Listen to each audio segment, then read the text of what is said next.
Welcome back to the show. Today, we're tackling a crucial topic that affects so many of us as we embrace the wonderful years after 60.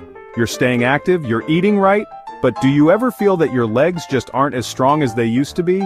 That climbing a flight of stairs feels more like a marathon? This feeling of leg weakness in the elderly is incredibly common, but what if I told you the cause could be hiding in plain sight, right inside your vitamin bottle? We often think more is better when it comes to vitamins, but that's a dangerous misconception. It's time to take control of your health journey, and it starts with knowing what you're putting into your body. Don't forget to hit that like button and subscribe for more health tips for seniors over 60. Have you ever stopped to wonder if the very supplements you take for your health might actually be working against you? This is a vital question we must all ask ourselves. Many people diligently take their daily vitamins, believing they are safeguarding their health and boosting their vitality. However, without the right knowledge, you could be unknowingly contributing to senior mobility issues. The truth is, the world of supplements can be confusing, and what was beneficial in your 40s might not be what your body needs in your 60s, 70s, or beyond.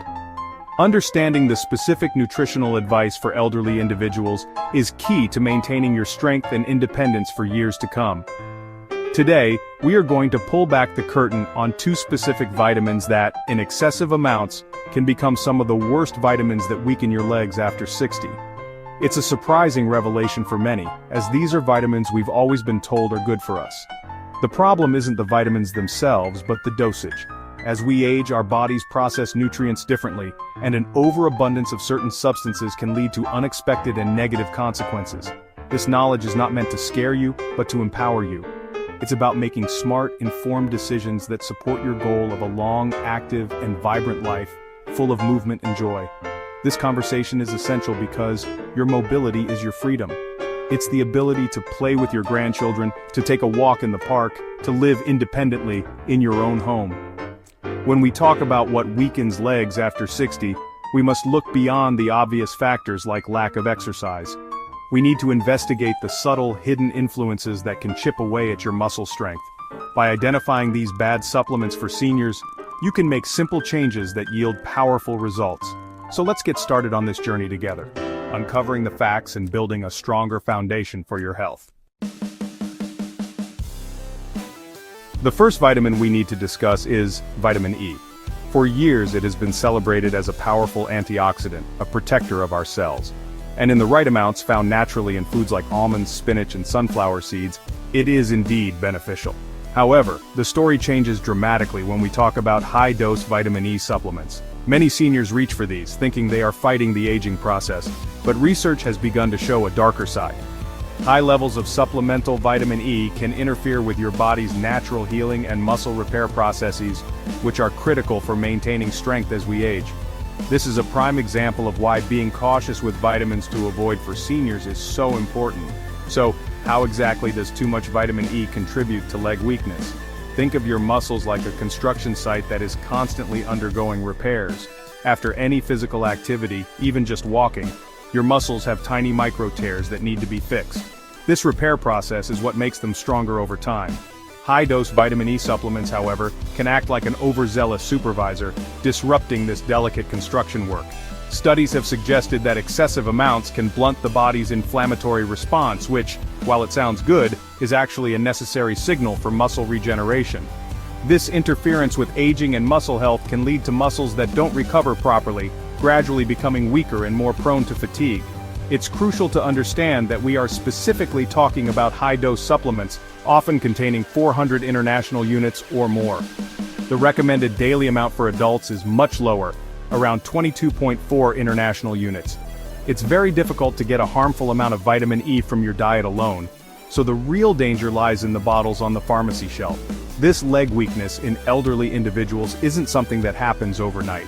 It's a slow, cumulative effect. You might not connect your daily vitamin supplement with the increasing difficulty you have getting up from a chair, but the link could be very real, making this one of the most important bad supplements for seniors to be aware of. Therefore, the key takeaway here is not to eliminate vitamin E from your life, but to get it from whole food sources. Ditch the high-dose pills, and fill your plate with nutrient-rich foods instead. This approach ensures you get the antioxidant benefits without overloading your system and compromising your muscle health. This is a cornerstone of sound nutritional advice for elderly people. Prioritize food over synthetic supplements whenever possible. By making this simple switch, you take a significant step towards protecting your leg strength and ensuring your body has the right tools to stay strong and resilient. The second vitamin on our list of what weakens legs after 60 is vitamin A. This nutrient is essential for vision, immune function, and organ health, and we get it from colorful foods like carrots, sweet potatoes, and leafy greens. The problem, once again, arises from oversupplementation, particularly with the preformed version of vitamin A known as retinol, which is common in many multivitamins and standalone supplements. Our bodies store excess vitamin A in the liver, and over time high levels can become toxic. One of the most significant consequences of this toxicity is its negative impact on bone health, which is directly linked to muscle strength and stability. Here's the connection. To have strong legs, you need more than just healthy muscles. You need a sturdy skeletal frame to support them. Research has shown that excessive intake of vitamin A can interfere with vitamin D's ability to help your body absorb calcium. This disruption can lead to a decrease in bone mineral density, making bones more brittle and increasing the risk of osteoporosis. When your bones are weaker, the entire support structure for your leg muscles is compromised. This can manifest as a feeling of instability, an increased risk of falls, and a general sense of leg weakness, contributing directly to senior mobility issues.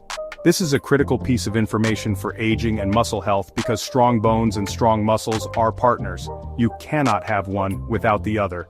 When high doses of vitamin A begin to weaken your skeletal system, your body may naturally try to protect itself by reducing strain on the weakened bones, which can lead to muscle atrophy from disuse. It creates a vicious cycle where weak bones lead to less activity, which in turn leads to weaker muscles. This is why it's vital to reevaluate your supplement intake and ensure you are not unknowingly consuming toxic levels of certain nutrients. Check the labels on your multivitamins. You might be surprised at how much vitamin A they contain. The practical advice is clear and aligns with the best health tips for seniors over 60. Focus on getting your vitamin A from beta-carotene, the form found in plant-based foods. Your body is incredibly smart. It only converts as much beta-carotene into vitamin A as it needs, making it virtually impossible to overdose from food sources. So, enjoy those carrots and spinach salads. Be very cautious with supplements containing preformed vitamin A, also known as retinol. Always speak with your doctor before taking any high-dose vitamin, as they can assess your specific needs and help you avoid the pitfalls of oversupplementation, ensuring both your bones and muscles stay strong. Now that we've identified the potential culprits, let's focus on a positive and proactive action plan. Your journey to stronger legs and better mobility is not about fear, it's about empowerment through knowledge. The first step is to become a health detective. Go to your medicine cabinet right now, gather all of your supplements, and read the labels carefully. Look at the dosage of vitamin E and vitamin A, specifically retinol. Your goal is not to self-diagnose, but to gather information so you can have an intelligent, informed conversation with your healthcare provider. This is the single most important step in taking charge of your health. The second part of your action plan is to embrace a food-first philosophy, a cornerstone of nutritional advice for elderly individuals. Instead of relying on isolated high-dose pills, build a diet rich in a variety of whole foods. For muscle health, focus on lean proteins like chicken, fish, beans, and lentils. For bone health, ensure you're getting enough calcium and vitamin D from sources like dairy or fortified plant milks, and safe sun exposure. A colorful plate full of fruits and vegetables will provide the vitamins and minerals you need in the balanced, natural form your body prefers, minimizing the risks associated with bad supplements for seniors. Of course, nutrition is only one part of the equation. Movement is medicine. You don't need to run a marathon to combat leg weakness in the elderly. Simple, consistent activity is key. Incorporate gentle exercises like walking, swimming, or Tai Chi into your daily routine. Strength training exercises are also incredibly important. Simple movements like chair squats or leg lifts can make a huge difference in maintaining muscle mass and bone density. Remember, the goal is progress, not perfection. Start small and gradually increase your activity level as you feel stronger. This proactive approach is essential for healthy aging and muscle health. Finally, I want to leave you with a message of hope and encouragement. Aging is not a synonym for decline. It is a new chapter, one that you have the power to write. By being mindful of what you put into your body, staying physically active and working in partnership with your doctor, you can maintain your strength, independence, and vitality for many years to come. Don't let senior mobility issues define your future. Stay curious, stay informed, and most importantly, stay proactive about your health. You have the power to build a stronger, healthier you, starting today.